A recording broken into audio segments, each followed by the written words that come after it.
नमस्कार सभी दोस्तों को। ये एक नया वीडियो है दैट आयुर्वेदा गाय के सौजन्य से। और इसमें आज हम बात करने जा रहे हैं पॉलीयूरिया के बारे में, जो कि एक्सेसिव यूरिनेशन को कहते हैं।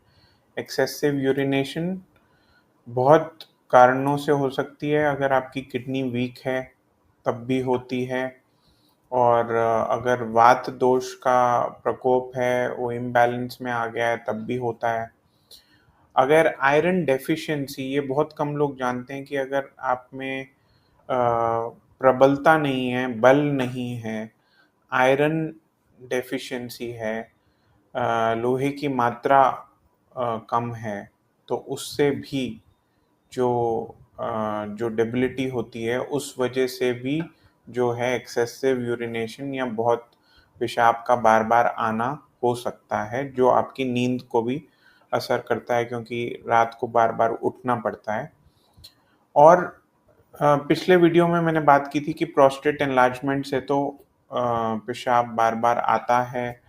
डायबिटीज़ की वजह से तो ये कॉमनली नोन है कि पेशाब बार बार आता है, एक्सेसिव यूरिनेशन होती है।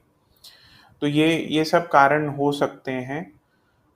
तो मैं एक-एक करके आपको बताता हूँ कि इसके लिए आप क्या कीजिए, ताकि आप उसको एक ही चीज़ करनी है, ज़्यादा बहुत सारी लंबी-चौड़ी चीज़ें नहीं करनी है। अगर आप आयरन डेफ़िशिएंट हैं, अगर आपका हीमोग्लोबिन कम है, अगर आपको थकान होती है, अगर आप में दुर्बलता है, अगर आपका वेट आप अंडरवेट हैं या आप ज़रूरत से ज़्यादा कम वेट है आपका, अगर आपको कभी भी अ, हल्की-सी सर्दी में थरथराहट होती है, तो कहीं न कहीं आप में बल की कमी है। और उसके लिए सबसे अच्छा एक जो सरल चीज़ है, वो ये बताई गई है कि अम्लाकी रसायन। अम्लाकी रसायन क्या होता है? आंवले के पाउडर को आंवले के रस में शुद्ध किया जाता है, बार-बार धोया जाता है, और उससे उसमें रसायन वाली क्वालिटीज़ आ जाती हैं, रिजुविनेटिव वाली क्वालिटीज़ आ जाती हैं, और उसे हम अम्लाकी रसायन बोलते हैं। तो अम्लाकी रसायन आपको पाउडर फॉर्म में कहीं भी मिल जाएगा। उसको आप 1 चम्मच एक 1 टीस्पून लीजिए, हनी के साथ मिक्स कीजिए, थोड़े से हनी के साथ, और उसको आप ले सकते हैं। उसको आप दिन में 2 बार भी ले सकते हैं अगर तकलीफ़ ज़्यादा है, और नहीं तो आप दिन में 1 बार लीजिए और देखिए, 3-4 दिन वेट कीजिए और देखिए कि आपका पेशाब कम होता है, तो आप उसको कंटिन्यू कर सकते हैं, नहीं तो 2 बार चालू कर सकते हैं। दूसरा, मैंने पहले भी बात की है इस बारे में कि गोक्षुर की चाय, गोखरू की चाय, तो गोखरू आप बाज़ार से ले आइए अपने पंसारी की दुकान से, और उसको पानी में उबाल लीजिए, और गोक्षुर की चाय आप सिप-सिप करके पिएँगे, तो वो भी आपको हेल्प करता है। चंद्रप्रभावटी बहुत कॉमनली नोन है, क्लासिकल रेमेडी है आयुर्वेद में।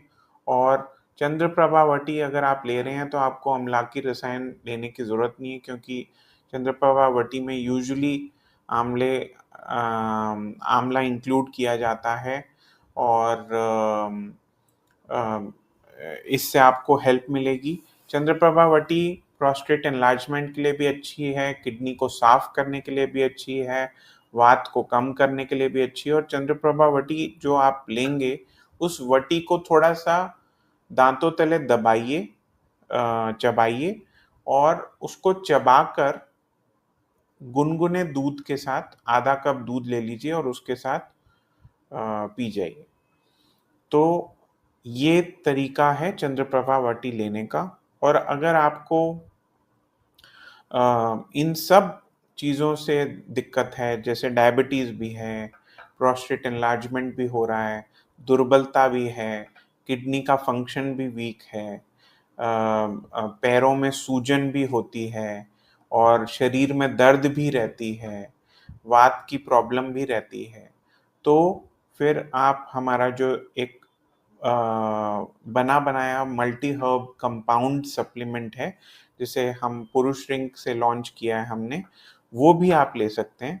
पुरुष श्रिंक में क्या है कि वो प्रोस्टेट, किडनी और वात दोष को, इन तीनों को बैलेंस करता है, ताकि आपका जो अगर स्पेशली अगर आप 40 अबव हैं तो ये प्रोस्टेट एनलार्जमेंट को भी हेल्प करेगा, यूरिनेशन को भी हेल्प करेगा, यूरिनरी ब्लैडर की हेल्थ को भी ठीक रखेगा, किडनी फंक्शन को भी हेल्प करेगा, क्योंकि उसमें वही जो बूटी है वो वही बूटियां डाली गई हैं जो उसमें प्रधानता हेल्प करती हैं।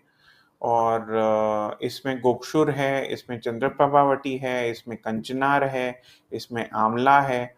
तो ये सब चीज़ों का एक संपूर्ण मिश्रण है, तो इसको भी आप ट्राई कर सकते हैं। ज़रूरी नहीं है, जितनी तकलीफ हो उतनी ही दवाई लीजिए, एक्स्ट्रा दवाई लेने की ज़रूरत नहीं है। अगर आपको खाली दुर्बलता है तो आप आंवला की रसायन लीजिए। अगर आपको एक्सेसिव यूरिनेशन होती है और किडनी फंक्शन वीक है तो आप गोक्षुरा टी लीजिए। अगर आपको डायबिटीज़ भी है और किडनी फंक्शन भी वीक है तो चंद्रप्रभावा टी लीजिए। इस तरीके से लीजिए। आपको ऐसा नहीं है कि एकदम से भाई अब कह दिया वीडियो में तो पुरुष श्रिंक लेना है तो बना बनाया काम है तो ले लीजिए, ऐसा नहीं कीजिए। और अगर फिर भी डाउट आता है तो ये तो ज़रूरी होता ही है, और मैं सजेस्ट भी करता हूँ कि आप आयुर्वेदिक डॉक्टर के पास जाएं। अगर आपको कोई आयुर्वेदिक डॉक्टर अपने आसपास नहीं पता, नहीं जानते, या किसी की रिकमेंडेशन नहीं है तो आप हमें लिखिए कमेंट्स में या हमें मेल कीजिए, और आपको हम अपने डॉक्टर्स के साथ कनेक्ट करवा देंगे। इसलिए नहीं कि वो आपको दवाइयाँ बेचेंगे, इसलिए ताकि आप जान सकें कि आपको तकलीफ़ क्या है। ठीक है? तो यहीं तक रखते हैं ये वीडियो, और उसके बाद आगे बात करेंगे इसी सीरीज़ में कि प्रोस्टेट और यूरिनरी ब्लैडर से जुड़ी हुई और बीमारियों में आप क्या कर सकते हैं। स्वस्थ रहिए और अपना ध्यान रखिए। Thank you so much.